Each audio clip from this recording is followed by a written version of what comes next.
ओम नमो भगवते वासुदेवाय। आज हम लोग जो है श्रीमद् भागवत के तृतीय स्कंद के तृतीय अध्याय का 26वां श्लोक करते हैं। कल हम लोगों ने जाना था कि किस तरीके से जब मुनिगणों ने राजकुमार को, यदुवंशी राजकुमारों को श्राप दे दिया था कि पूरे यदुवंश के, देखो बच्चों ने थोड़ा हंसी की या जो भी मुनियों के साथ किया, उन मुनियों का अपमान समझो, तो वो यदुवंश राजकुमारों को ही केवल उन्होंने थोड़ा कीड़ा हुई, उन पर क्रुद्ध हुए थे जो मुनिगण, तो राजकुमारों को ही शापित कर देते, लेकिन उन्होंने पूरे यदुवंश को किया है। और एक तो ये कि मुनिगण कभी क्रोध नहीं करते हैं, क्योंकि ब्राह्मणों का ये गुण होता है कि उनमें सहनशीलता बहुत होती है। जो ब्राह्मणों के गुण होते हैं उनमें ये भी शामिल होता है, सहनशीलता बहुत होती है, ब्राह्मणों को क्रोध नहीं आता है जल्दी।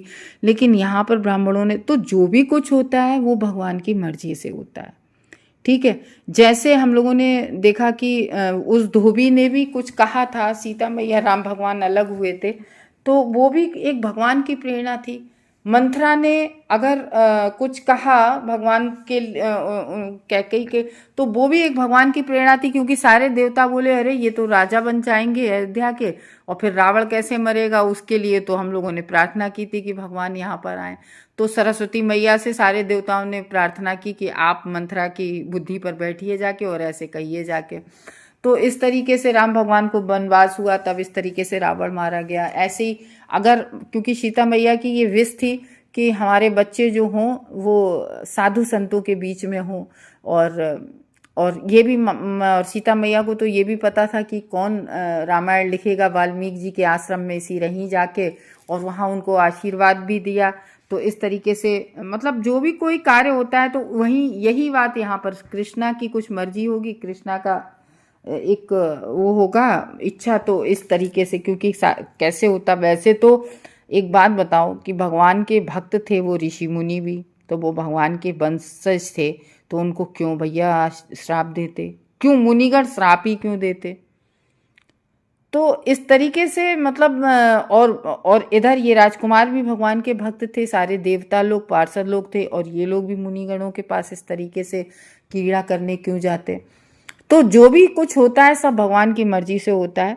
तो इस तरीके से फिर कल हम लोगों ने जाना था कि जो भगवान के यदुवंशी थे, कुछ लोग उनमें से प्रभास क्षेत्र गए और उन्होंने वहाँ पर जाके क्या किया, और कुछ लोग घर पर रहे जो भगवान के सनातन भक्त थे, वो द्वारका में ही रहे और द्वारका में रहकर ही भगवान की सेवा की। तो हम लोग आगे अगले श्लोक में ये जानेंगे कि जो दो तरह के भक्त होते हैं तो कैसे होते हैं। तो 26 श्लोक आप पढ़ते हैं। तत्र स्नात्वा पितरन् देवान् ऋषिश्चैव तदम्बसा तर्पयित्वाथ विप्रेभ्यो गावो बहुगुणा ददु।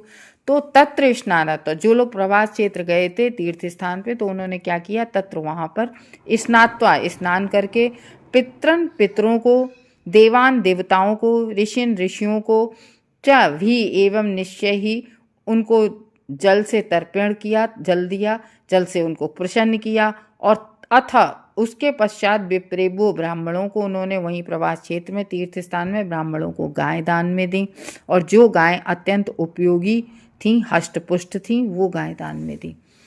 तो इस तरीके से हम लोग देखेंगे श्लोक में। वहाँ पहुँचकर जब सबों ने स्नान किया, देखो हम सभी पर ना ऋण होते हैं, जो हम सब लोग जन्म लेते हैं इस भौतिक जगत में, कई ऋण होते हैं हम लोगों के, पितरों के ऋण, ऋषियों के ऋण, देवताओं के ऋण। क्यों, जो देवता भगवान नियुक्त करते हैं हम सबके लिए, कोई हवा दे रहा है, कोई पानी दे रहा है, कोई, तो इस तरीके से अलग अलग देवता हमारे, हम लोगों ने आगे बहुत डिटेल में पूरा एक अध्याय किया था कि कौन देवता, हमारे शरीर पे भी हर देवता का नियंत्रण होता है। तो इस तरीके से हमारे ऊपर ऋण बहुत तरीके के होते हैं। लेकिन भगवान का भक्त होता है उसको ऋण चुकाने की ज़रूरत नहीं होती, क्योंकि वो भक्ति करता है, उससे सारे ऋण चुक जाते हैं। तो इस तरीके से वो जब वहाँ पहुँच गए प्रवास क्षेत्र में, सब ने स्नान किया और तीर्थ स्थान में जल से पितरों देवताओं सबको तर्पण किया, और फिर ब्राह्मणों को दान दी। तो भगवत भक्त के जैसे कुछ भक्त होते हैं नित्य सिद्ध, और कुछ होते हैं साधना सिद्ध। तो जिन नित्य सिद्ध और साधना सिद्ध मोस्टली ये मेन होते हैं।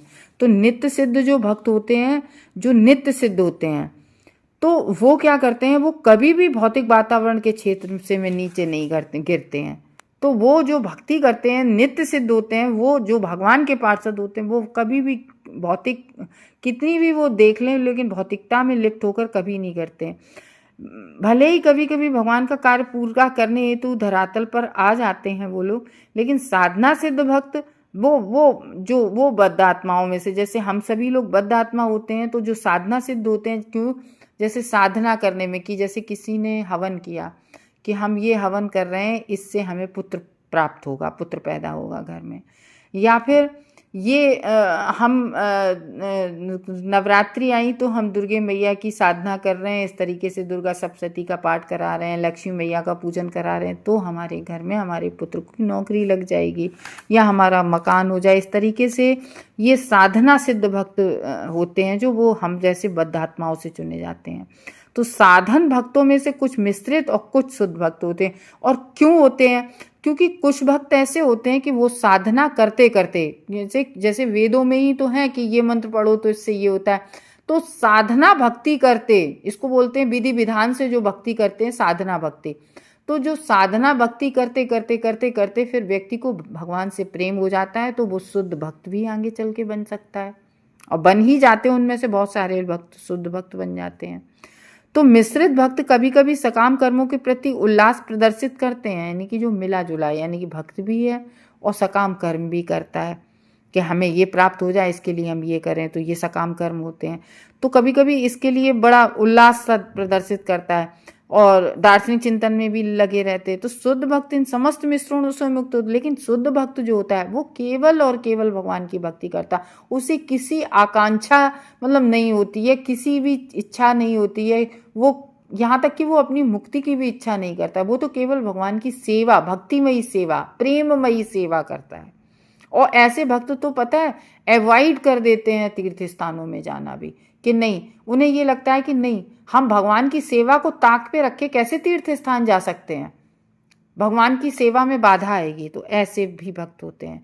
तो भगवान की सेवा में पूर्णतया लीन रहते हैं, चाहे वे कहीं भी रहें और किसी भी परिस्थिति में रहें, कोई भी परिस्थिति उन पे कितना भी दुख आ जाए, सुख आ जाए, वो भगवान की सेवा नहीं छोड़ते।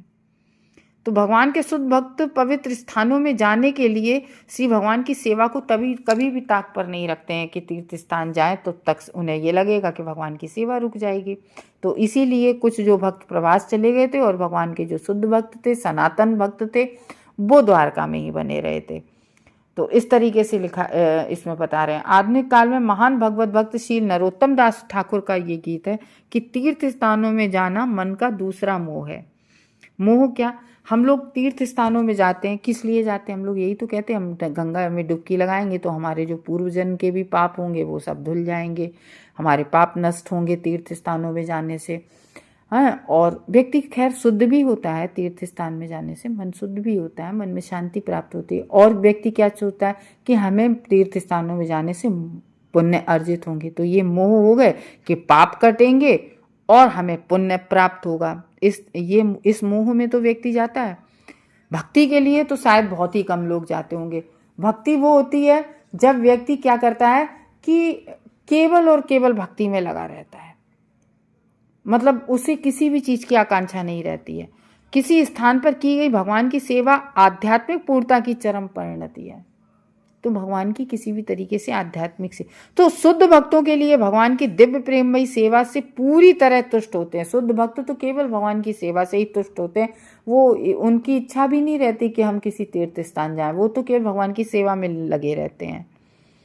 तो उन्हें कोई आवश्यकता भी नहीं रहती। प्रभुपाद कहते हैं कि अगर एक भक्त है और अपने परिवार के साथ घर में ही भक्ति कर रहा है, नित्य भक्ति कर रहा है और पूरी निष्ठा से भक्ति कर रहा है, तो वो अपने घर को ही वृंदावन बना लेता है। किंतु जो लोग उतने बड़े चढ़े नहीं होते हैं भक्ति में, उन्हें तीर्थ स्थानों में जाने का और अनुष्ठान, यज्ञ अनुष्ठान संपन्न करने के नियत कार्य करने होते हैं। जो नहीं करता है भक्ति में, इस तरीके की इस लेवल की भक्ति नहीं होती है, तो उसे तीर्थों में भी जाने की आवश्यकता होती है, अनुष्ठान करने की भी आवश्यकता होती है। तो यदुवंश के जो राजकुमार प्रभास गए थे, उन्होंने तीर्थ स्थान में संपन्न किए जाने वाले सारे कर्तव्यों को पूरा किया। एक व्यक्ति जब तीर्थ स्थान में जाके जो भी कार्य करने होते हैं, नहाना, पूर्वजों को तर्पण देना, देवताओं को खुश करना और दान देना, तीर्थ स्थान में जाके दान अवश्य दिया जाता है। और हमने तो ये भी पढ़ा है कि तीर्थ स्थान में अगर जाके दान करो या गंगा जी के किनारे दान करो तो वो 10 गुना अधिक उसका फल प्राप्त होता है। जैसे अगर आपने एक गाय दी तो वो 10 हजारों गाँव के बराबर उनका फल मिलता है। तो इस तरीके से अपने अपने पुण्य कर्म सब लोगों ने किए जो गए थे प्रभासचंद्र, क्योंकि नियम के तौर पर हर मनुष्य ऋणी होता है।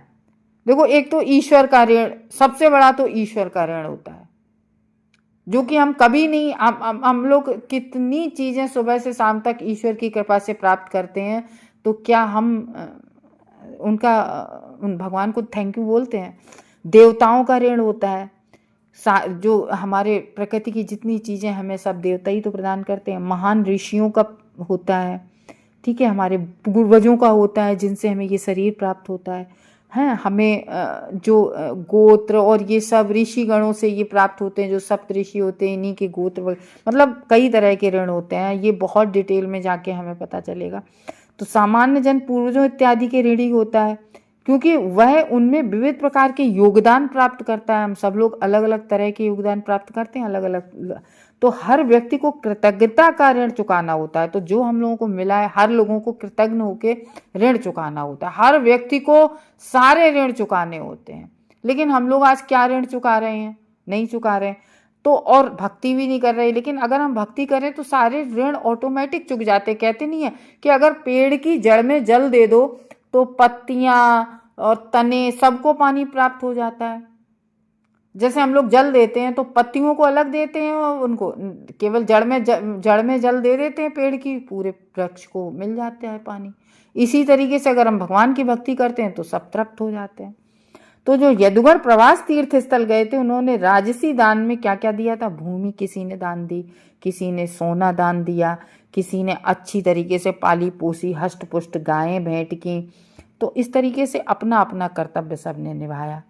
और आगे के श्लोक में जानेंगे हम लोगों ने क्या किया। कल हम लोग अध्याय समाप्त कर देंगे, 2 श्लोक बचे हैं इस अध्याय में, कल लास्ट हो जाएगा। हरे कृष्ण भक्त।